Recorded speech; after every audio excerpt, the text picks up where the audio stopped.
So let's begin reading these excerpts from Aristotle together. I recognize that these texts are difficult. They're very dense. They use terminology that we're not familiar with, and the general subject matter is incredibly abstract. I mean, we're doing metaphysics here.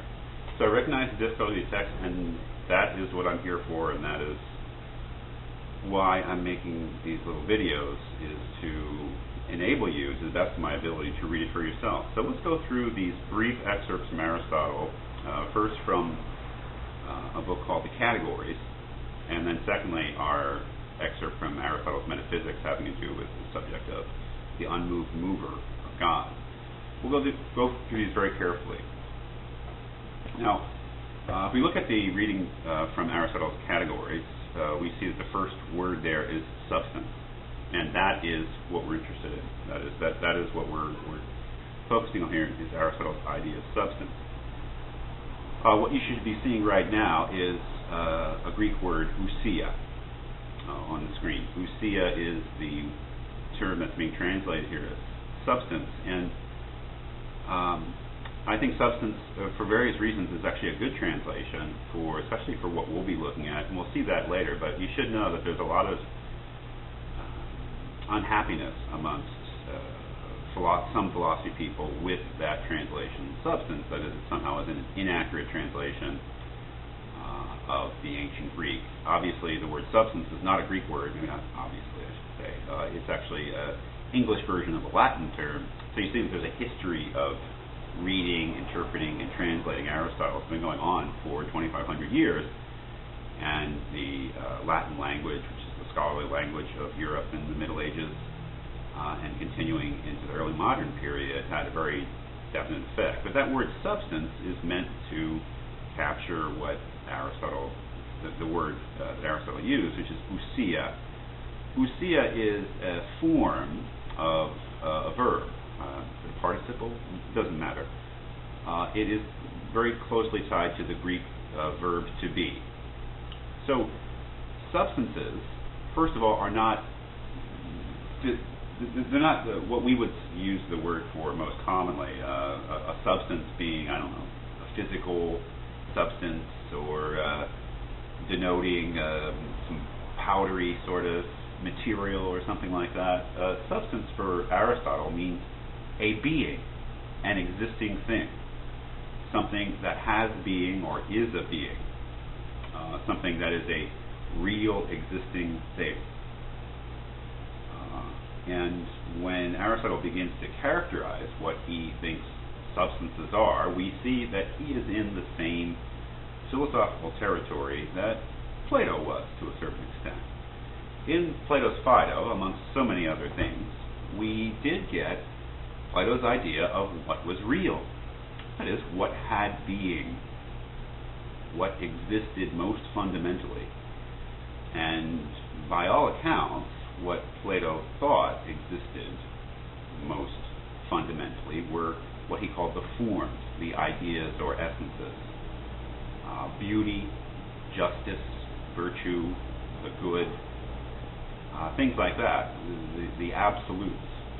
And that there may be other real things in the world, but they were somehow less real, or in some way or another dependent on these most fundamentally real things. Remember, these are concepts or ideas, things that can only be grasped with the mind.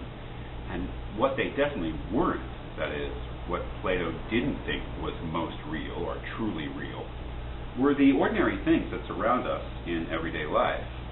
This mug, this piece of paper, this body or person.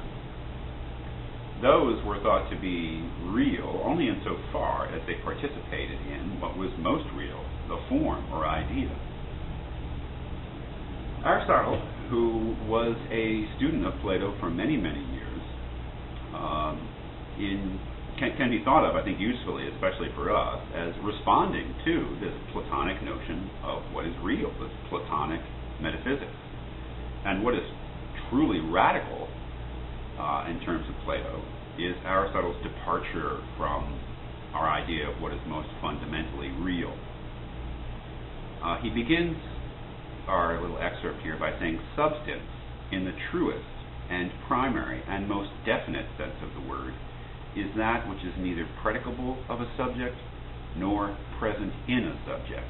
For instance, the individual man or horse. Now, let's focus on the last part of that sentence first. The individual man or horse. And skip ahead a little bit, and I'll give you directions hopefully in the annotations about where to look. He says,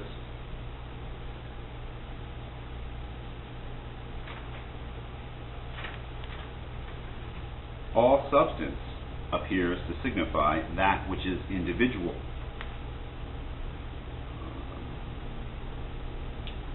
And in other places indicates to us that what Aristotle is saying here is truly real, is really opposite to Plato. What Aristotle seems to be saying is what's truly real, what has being in the most fundamental sense, are the ordinary individual things that populate our familiar world. Inanimate objects, living bodies, things.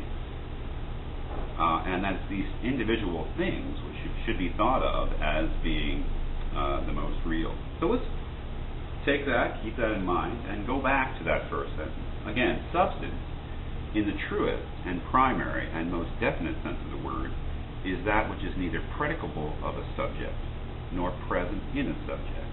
Now, what we might recognize by looking closely at that sentence is that it employs some familiar grammatical terms. Predicable, which is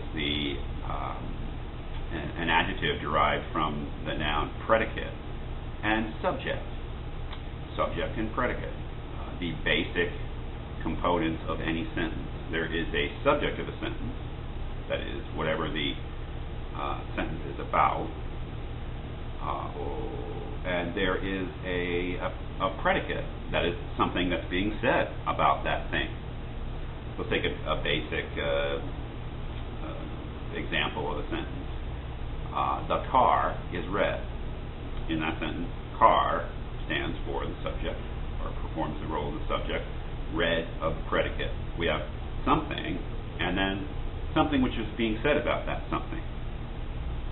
So what are substances? Well, substances play the role of that subject.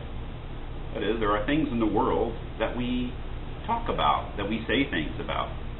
If we're talking about that car, that is a substance. That car is a substance. That is a being, a real individual being. Red is predicable, that is, capable of being predicated of, to being said of, to being applied to the subject or the substance, the car. So what are beings? What are the fundamental beings that populate this world around us, according to Aristotle? They are substances, that is, individual things that we talk about. And what marks them off is that everything else in the world can be predicated of them. That is, red can be predicated of the car. Animal can be predicated of a certain type of being, me. Substances themselves, though, cannot be predicated of anything else. We can think of them as the receivers of predicates, but never as predicates themselves. And I want you to hang on to that. That is a very, I think, important starting point for understanding Aristotle's theory of substance and beginning to see how he's departing from Platonic metaphysics. So we'll go on with this reading from